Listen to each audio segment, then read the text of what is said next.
Dhanik Bharat educational institutions inter IIT JEE NEET admission open.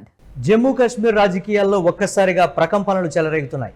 అక్కడ ప్రజాస్వామ్యబద్ధంగా ఎన్నికైన ఒమర్ అబ్దుల్లా ప్రభుత్వాన్ని కూల్చేందుకు తెర వెనుక భారీ కుట్ర జరుగుతోందా? ఆపరేషన్ కమలం ఇప్పుడు కశ్మీర్ లోయకు కూడా పాకిందా?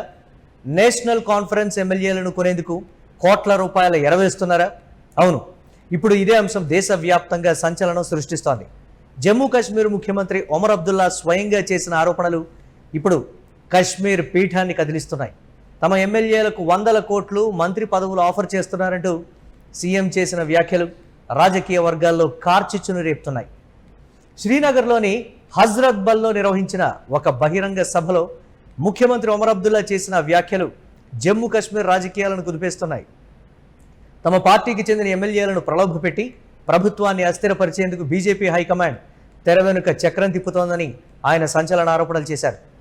నేషనల్ కాన్ఫరెన్స్ ఎమ్మెల్యేలను ఆకర్షించడానికి, వారిని బీజేపీ వైపు తిప్పుకోవడానికి ఏకంగా 20 కోట్ల నుంచి 30 కోట్ల వరకు నగదు ఆఫర్ ఇస్తున్నారని ఒమర్ అబ్దుల్లా బాంబు పేల్చారు.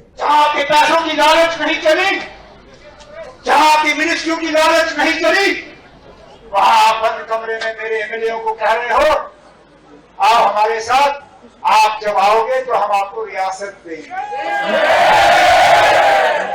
अल्लाह गवाह है, अगर मेरे जम्मू के एक एमएलए ने मुझे कमरे में आके ये बात नहीं कही हो, सुप्रीम कोर्ट का बीजेपी का एक औहदेदार, सुप्रीम कोर्ट का वकील, बीजेपी का औहदेदार मेरे एक जम्मू के एमएलए को बंद कमरे में कहता है हम 20 से 30 करोड़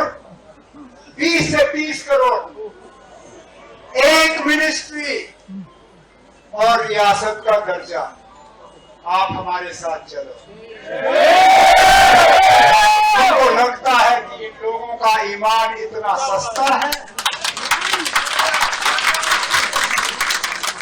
देखिए यहां स्टेज पे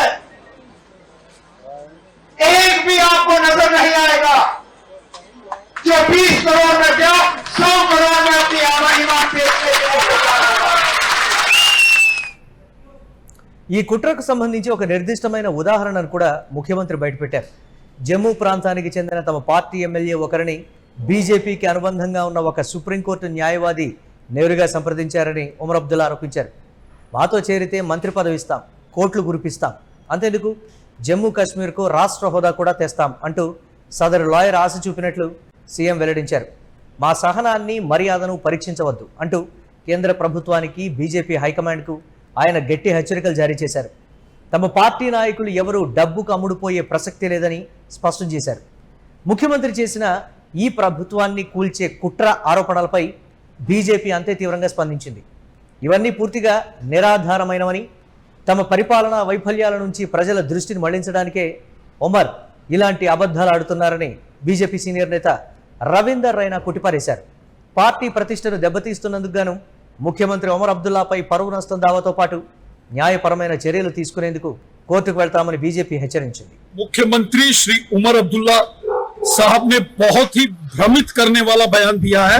एक एमएलए को लेकर 20 करोड़ 30 करोड़ की बात की और उनकी सरकार गिराने को लेकर जो बयान दिया है ये सरासर गलत बयान है। ये मिसलीडिंग और बेसलेस एलिगेशन से एक तरफ श्री उमर अब्दुल्ला ये कहते हैं कि केंद्र की मोदी साहब की सरकार श्री अमित शाह साहब ने बार बार जम्मू कश्मीर के लिए दिल खोलकर हिंदुस्तान का खजाना खोला है। जम्मू कश्मीर के विकास के लिए मोदी साहब अमित शाह साहब ने दिल खोलकर फंड्स केंद्र से यहां जम्मू कश्मीर के विकास के लिए दिए हैं और वो बार बार केंद्र की सरकार का, केंद्रीय मंत्रियों का धन्यवाद करते हैं। ఏది ఏమైనప్పటికీ దేశంలో ఇప్పటికే పలు రాష్ట్రాల్లో ప్రభుత్వాలను కూల్చారనే ఆరోపణలు ఎదుర్కొంటున్న బీజేపీ ఇప్పుడు కశ్మీర్ లోయలో కూడా అదే తరహా వ్యూహంతో అడుగులు వేస్తోందా? ఒమర్ అబ్దుల్లా ఆరోపణల వెనుక అసలు నిజాలు ఏంటి? కశ్మీర్ పీఠాన్ని కమలం పార్టీ దక్కించుకోబోతోందా? ఈ రాజకీయ యుద్ధం ఇటు దారి తీస్తుందో చూడాలి.